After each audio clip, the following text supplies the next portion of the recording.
નમસ્કાર ખેડૂત મિત્રો, આપણે ખેડૂતની ખેતરની મુલાકાતે છીએ। જે આ ખેતરમાં તમે આ ગુલાબના ગોટા જે જોઈ રહ્યા છો તે ખેતરમાં આપણે પહેલી નજરે જઈએ તો એવું લાગે કે જાણે સ્વર્ગમાં આવ્યા, કારણ કે આપણા અમુક ખેડૂતોના તો ખેતરોમાં જ્યારે જોઈએ તો દેશી તરીકેથી હજુ વાવેતર કરતા હોય છે, પણ અહીંયા ગુલાબના ગોટા, બાજુમાં જે મરચા, તેમની જે તલ છે એવું બધું અહીંયા વાવેલું છે, કે એનો મતલબ ગવાર છે। હા, ગવાર વાવેલો છે। તો આજે આપણે મેન મુલાકાત છીએ જે ગુલાબના ગોટાની ખેડૂતે ખેતી કરેલી છે। તો આજે આપણે ગુલાબના ગોટા વિશે અને ખેતી વિશે આપણે માહિતી મેળવવાનો પ્રયત્ન કરીશું। તો સૌથી પહેલા તમારું આખો પરિચય ને નામ બતાવો।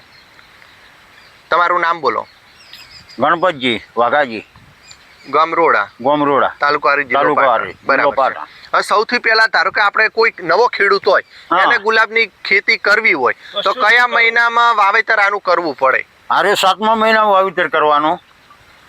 ચાર, હા બોલો। 4 થી 4 ફૂટ 4 ગાળો આમ રાખવાનો, 4 ફૂટનો ગાળો આમ રાખવાનો। પછી દેશી હોતરું રાખવાનું આપણે બળદ। બરાબર। ટ્રેક્ટર છે આમાં વાવેતરમાં ટ્રેક્ટર હેડતું નથી। બરાબર છે। ટ્રેક્ટર છે આ સાઈડના ગોટા બધા કવરી જાય છે, અને બળદ રહ્યો એ બળદ લોકો કાવે નહીં, જે આપણે દેશી તરીકેથી વાવો। પછી બે વાળું હેડવું જોઈએ, એટલે 4x4 નો ગાળો રાખવો પડે। હા, બે વાળું હેડવું જોઈએ, ઓમે હેડે બળદ અને ઓમે હેડે। એટલે આને વાવેતર કર્યા પછી ખેડ કરવી પડે હોય જ્યાં સુધી ગુલાબ બેસે નહીં ત્યાં સુધી, કે હાલે કરવી પડશે। હાલે અમે ખેતી કરશે, આ વરાપ છે અને તરત આ લોકો એક જણો પકડશે ઓમ અને બળદ હેડશે। બરાબર, આપો હેડશે ઓમાં। હવે તમે આજે ગુલાબ વાયા છે, કયા બિયારણના વાવેલા, કઈ રીતે વવાય? આનું બિયારણ આવે કે એનો જે રોપો આવે, કઈ રીતની, કઈ પદ્ધતિથી? અમે આર્યું લાયા છે બિયારણ, આપણે કાટકોર છે, નર્સરીથી। બરાબર છે। આ ડોકો અમને 4 રૂપિયા આવ્યો। એક ડોકાના 4 રૂપિયા? એક ડોકાના 4 રૂપિયા। તો કેટલા સમયગાળા પછી તમે આનું વેચાણ ચાલુ કર્યું, એમ કે વાવેતર કર્યા પછી? 1.5 મહિને। 1.5 મહિને એમ ને? 1.5 મહિને ચાલુ થઈ જાય। હા, બરાબર છે। હવે તમે યારે બજારમાં વેચવા જાઓ તો આનો કિલોનો ભાવ તમને શું મળે? 60 રૂપિયા। 1 કિલોના 60 રૂપિયા? 1 કિલોના 60 રૂપિયા। તમારું અહીંયા કયું માર્કેટ નજીક પડે? હારીજ વેચો છો? હારીજ। અને મિત્રો બીજું કે આપણે જે અગરબત્તી આવે ઘરે અગરબત્તી કરવાની, એમાં મારે ખાસ વપરાય છે, બરોબર? અને કેમ કે અમે અમારા બાજુ પાટણમાં જોઈએ છે તો અહીંયા વાડામાં બનતું હોય છે બધું, અગરબત્તી ને એ બધું બનાવતા હોય છે, એટલે મને થોડીક માહિતી છે, બરોબર? અને પછી બીજું કે તમે કેટલા દિવસે આમાં પાણી આપો છો? 10 દિવસે પાણી આપવાનું। દર 10 દિવસે પાણી આપવું પડે, બરોબર? ખાતર આપવાનું। અને બીજું તમે આના માટે જે ઉછેરવા માટે કઈ દવા છોટેલી છે કે એવું કોઈ આપેલું ખરી? તમે વિકાસની દવાના છડો મારવી જોઈએ, ઉપર છોટવી જોઈએ, ઓગણે ખાતર જોઈએ, બરોબર ઓમાં। અને બીજું તો તમે જીપ્સમ ને એવું નાખેલું? જીપ્સમ નાખવાનું, બરોબર। જીપ્સમ 2 વખત નાખ્યું। જીપ્સમ નાખવાના શું ફાયદા?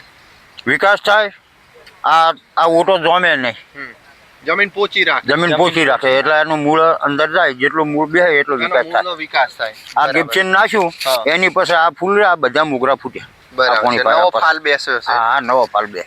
તો તમે આજ દિવસ સુધી જે અત્યારે ગુલાબ અહીંયા ખેતરમાં દેખાય છે, એની પહેલા કેટલી વાર વેણ્યા અને કેટલા મણ વેચ્યા, એમ કે? અમે આરે જ્યારે વેણા તારે 20 કિલો 30 કિલો એમ થાય છે। બરાબર છે। અને તો અમે આરે વાય આની પાસે અમે આ 5મી વખત વેણે। બરાબર। તો હવે કાલે સવારે આરે વેણા છે, લાગે બધા વેણી દેશે બધા।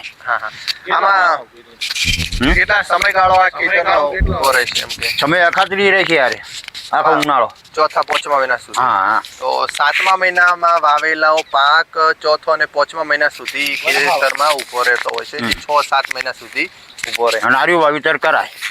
તમને આમાં કેવું પરવડે? આપણે જે કપાસ એરંડા વાવીએ તેના કરતા આર્યું સારું?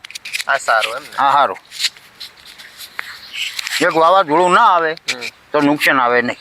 બરાબર। આ બધા ભાઈ ગયા આ વાવાઝોડા, આ ડોકાને ઓનાથી મોટા આપ્યા, જે આ ગોળા રહ્યા ને ગોટા ઈરા મોટા હતા। તો તમે સાંભળ્યું ને ખેડૂતના જણાવ્યા અનુસાર કે આપણે કપાસ એરંડા જે ચીલા ચાલુ ખેતી કરતા હોય તેના કરતાં આ ગુલાબની ખેતી તમે કરો, મરચાંની ખેતી કરો, અને જે કઠોળ વર્ગના છે, જે આપણે ગાર છે, ચોળા, અડદ, આવી ખેતી કરો તો તેમાં પણ ખેડૂતને સારું એવું પરવડતું હોય છે.